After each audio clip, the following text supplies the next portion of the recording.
Siya na naman ang pag-usapan natin mga kaibigan. Dahil ito ay nag-viral din kamakailan. Si Ramon Tulfo. Ang gustong mangyari nito mga kaibigan ay hinimok si Governor Dayang Hirang ng Davao Oriental para turuan ng leksyon ang mga walang respeto daw kay PBBM. Kung matatanda niyo mga kaibigan, nagbigay siya ng mungkahi na bakit daw hindi nirespeto ang Pangulong BBM nakaraang linggo dahil sa lindol. So maraming netizens mga kaibigan na against kay ayaw kay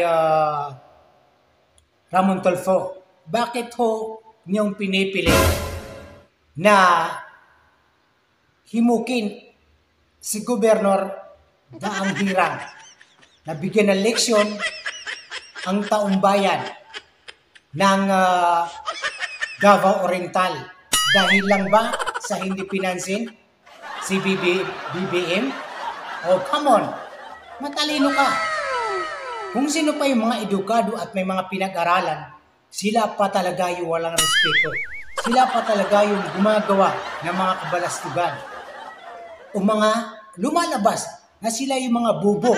Nagiging matalino yung mga walang pinag-aralan. Yung pinag-aralan nila hindi nagagamit sa tama.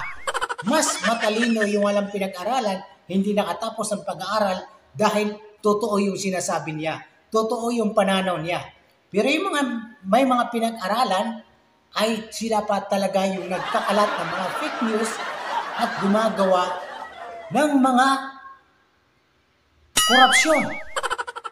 Kung matatanda niyo mga kaibigan, halos lahat ng mga congressman, nasa politiko, mga politician, attorney, may pinag-aralan, yan.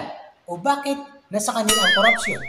Bakit ang mga mahihirap na wala mga pinag-aralan, hindi nakatapos ang pag-aaral, ay wala naman? So bakit po si Mr.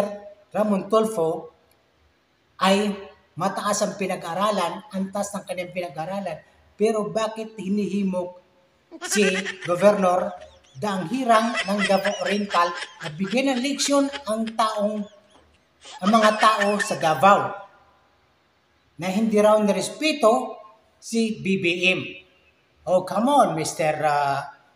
Ramon Tulfo. Matalino ka, boss. Maging tuwid po ang inyong kukote. Yun lang po.